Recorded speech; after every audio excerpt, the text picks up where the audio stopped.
পর্যন্ত কোন মুসলমানকে দেখিনি ঈদের দিনে মসজিদের সামনে মাইক চালিয়ে দিয়ে নাচছে। আজ পর্যন্ত কোন মুসলমানকে দেখিনি মুরগি কেটে পুকুরের কোনায় বসে খাচ্ছে। কালী পূজার বিসর্জনের দিন হিন্দুকে দেখেছি মাকে টলিতে তুলে দিয়ে মদ খেয়ে নাচতে নাচতে যাচ্ছে, বলে আসছে বছর নাকি আবার হবে। আমার বাড়ির পাশে একটু দূরে একটা মসজিদ আছে, আমি ভালো করে ঘড়ি ধরে মিলিয়েছি, সেটা দিনে 5 বার নামাজ পড়ে মুসলমান। সব থেকে বড় আশ্চর্য কি জানেন, আপনারা ভালো করে লক্ষ্য করবেন, যারা মুসলমান, যারা ইহুদি, তারা তাদের ধর্ম পালন করে। আমার বাড়ির পাশে একটু দূরে একটা মসজিদ আছে, আমি ভালো করে ঘড়ি ধরে মিলিয়েছি, সেটা দিনে 5 বার নামাজ পড়ে মুসলমান। ভোর 5টায়, দুপুর 12টায়, বিকেল 3:30টায়, বিকেল 5টায়, সন্ধ্যে 7টায়। একদিন, দুদিন, 3 দিন, 1 সপ্তাহ মিলিয়েছি, নামাজের সময়টা 1 মিনিট এদিক ওদিক হয়নি। আপনাদের এই পুরো সবঙ্গে যদি বন্যা হয়ে যায়, তবু নামাজের সময়টা পরিবর্তন হবে না, ওটা ভোর 5টার নামাজটা 5টাতেই হবে। কিন্তু দুঃখ কি, নরঘাট ব্রিজটা পেরোতে গেলে ডান দিকে একটা মুরগির দোকান আছে, ওই দোকানটার নাম হচ্ছে শ্রীকৃষ্ণ ব্রয়লার সেন্টার। গোটা 110, কাটা 220। আমার কষ্ট হয়, তোমার নাম নিয়ে মানুষ কসাইখানা খুলে ফেলেছে। 1 মাস ওরা রোজা পালন করে, সকালবেলা সূর্য ওঠার আগে মুখটা ধুয়ে নেয়, একটুখানি খেয়ে নেয়, সারাদিন উপবাস না খেয়ে থাকে, সন্ধ্যেবেলা একটু জল আর খেজুর খেয়ে উপবাসটা ভঙ্গ করে।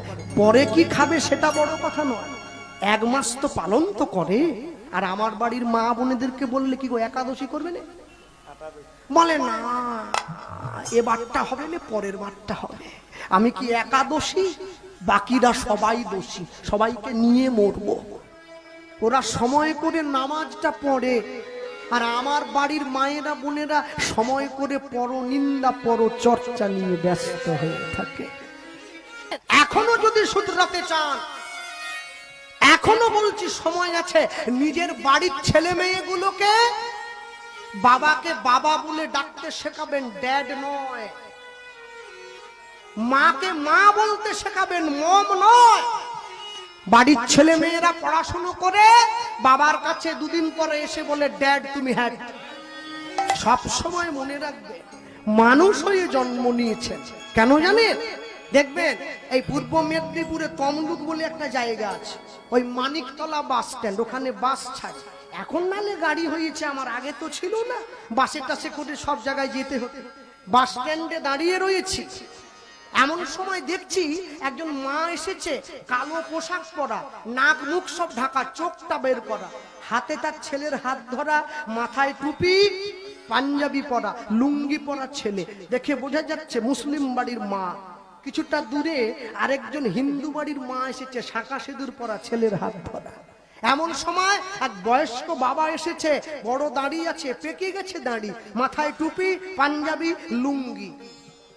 ওই মা গিয়ে, ছেলে তো চেনে না, ছোট্ট ছেলে, মা গিয়ে ছেলেটিকে ওই ভদ্রলোকের সামনে গিয়ে বলছে, বাবা মৌলভী সাহেব এসেছে, সেলাম আলাইকুম বলো। দেখুন মা শিক্ষা দিচ্ছে, মা শিক্ষা দিচ্ছে। মা হচ্ছে সংসারের গাছের গোড়া। মা যখনই শিক্ষা দিল, ছেলে গিয়ে বলছে সেলাম আলাইকুম।